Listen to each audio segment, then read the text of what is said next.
Today's video is from Our Lady of Sorrows Cemetery in Oxford, Michigan, where I stopped by and remember some old friends. It's nice how they put the sidewalk in so that the older sisters could still come back here and walk around and visit their friends. That empty area with all the brown in it right there were enclosed tennis courts back when it was first as the mansion and then when the nuns were here. The first section up here on the north side of the cemetery was for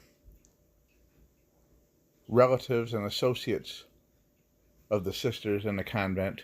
Several of these are family members of the nuns, and I believe a couple of them may be former employees here from before I worked here, along with a few other close family and friends who were given the honor of being laid to rest here at Our Lady of Sorrows.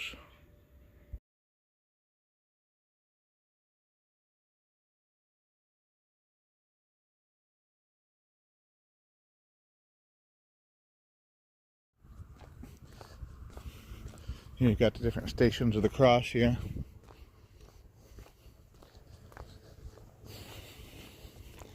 And at one time they had a large dormitory back here for the junior college and for the girls who went to high school here.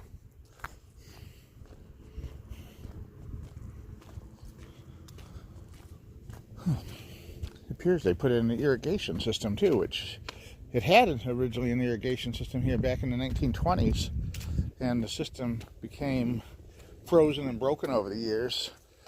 But looks like we have a water spigot here, which is really unusual. Kind of strange. It's turned off, which is a good thing.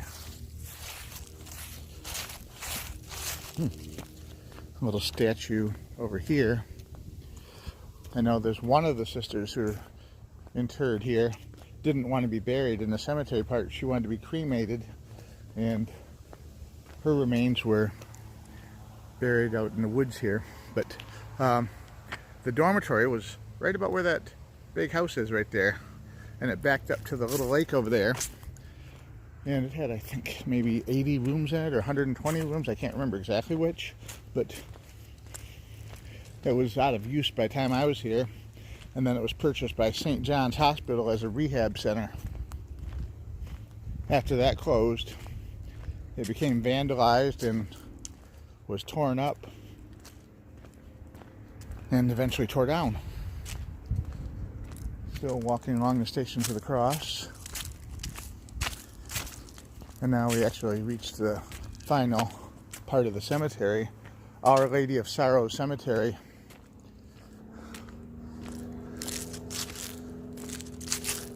And there's the beautiful monument crucifix here. That's just a lovely statue. That's one of the prettiest ones here, I think.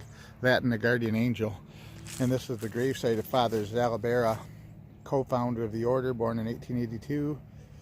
And he was a priest for 61 years. And there was one of the associate priests buried over here, Reverend Stephen. I don't know how to pronounce his last name. He was gone before I came here. And a lot of these sisters passed away before I was around. This is one of the founders of the order, Mother Mary de Sales, 1948. That would have been right after the sisters moved here.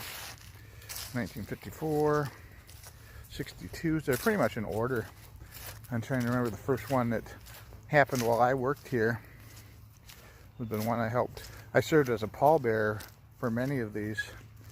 And here's the first one that happened while I was here, Sister Mary Vincent. I remember that. And then the next year, Sister Regina. Another Sister Regina. Sister Thomas. I didn't know this one. Sister Rose, she was a fabulous lady. This is Mary Rusinak. She wasn't a sister, but she was with them forever practically. She was their bookkeeper and accountant and financial advisor.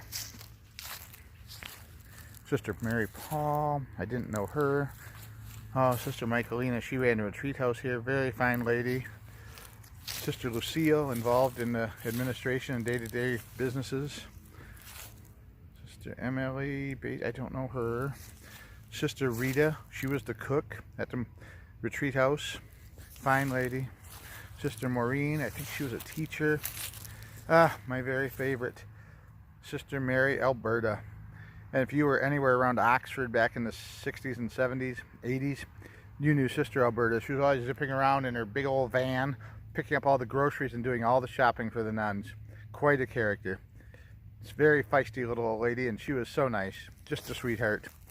Sister Gabrielle, she was a teacher. Very nice lady. Sister Joseph, she was the archivist here. She took care of all the records. Sister Catherine Sinkner, she was here when I worked here. Sister Susan, she was here forever. She was a piano teacher, gave private lessons. Many of you might have taken lessons from her. A little side note, Jimmy Hoffa's wife, a widow, took piano lessons and came here and visited Sister Susan every week. Sister Jerome and Loretta. Oh, Sister Mary Andrew was a good friend of mine. She was a cook here and a helper. Very fine person. Sister Pius, she was a math teacher at Pontiac Catholic High School. She helped me get the job here. She was a reference for me. My dad knew her, and she helped me get my job here. Sister Dolores, a sweet little old nun who worked in the gardens and tended the flowers. Sister Veronica, I didn't know her. Sister Anne Marie, I didn't really know her. Sister Angela, she was quite old when I came to work here. At least she seemed like it. And yeah, she was about 80 when I came to work here. So, and she died at the age of 90. She just kind of putzed around the house and worked on craft stuff and things. A lot of these sisters I don't know. Sister Margaret Roman was one of the administrators. Sister Mary Wallow. Sister Sharon, she was a helper at the retreat house.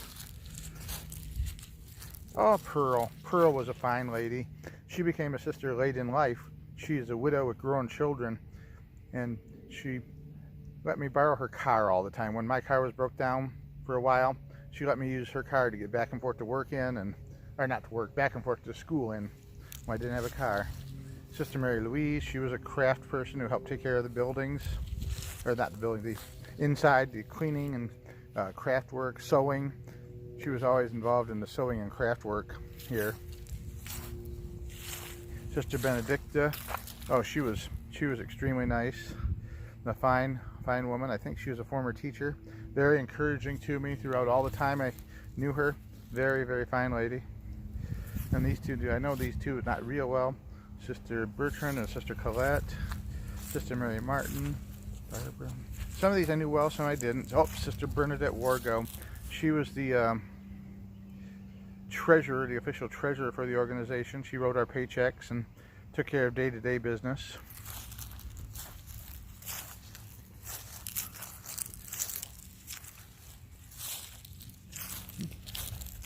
Wow, so many sisters, so many. And there's several who still have the rights, I've heard, to be buried here. When they sold the property, they said that the remaining sisters who lived here for a long time will have a legal right to continue to be buried here. Let's see who this one's fairly new. There's some animal tracks out here too. Looks like deer tracks out here. Just 2020. Sister Rosalind. Sister Margaret Therese. Oh, and Sister Barbara Jean. You might know her if you're from Lake Orion. She did a lot of work at St. Joseph's Convent, or she did a lot of work at St. Joseph's Catholic Church in Lake Orion over the years, teaching and counseling. Another fine sister. So this is the Our Lady of Sorrows Cemetery in Oxford, Michigan. A beautiful, peaceful location surrounded by real estate development and commerce and new things that I don't like, but it was a different life back then, living here on the property and having all this area here to take care of and look after and wander around and explore. All these facilities here. It was quite a good job to have for a young man. And I really missed the simple old days back then. But, you know, I had a really positive relationship working here for the sisters. And it was a benefit to my life and my attitudes on things. And I look back on it with very fond remembrances. And this was the tennis court here.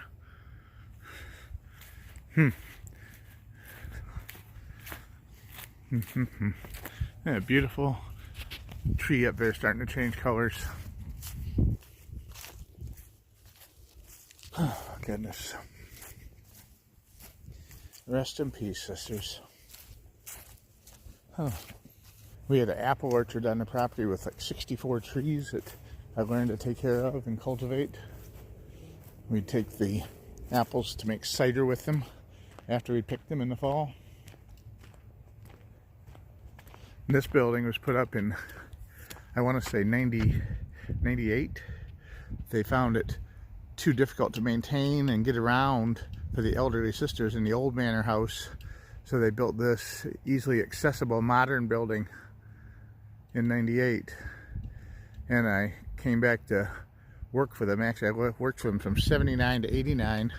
I left to take a teaching job, and that didn't work out.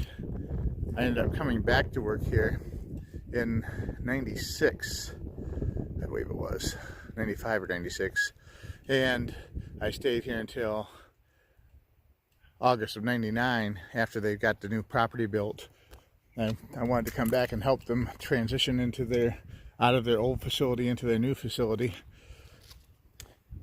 and to do whatever I could to help them out with that. And then I had an opportunity to go to work for Ford Motor Company, and I took it. And it was for the best. But I still miss the old times.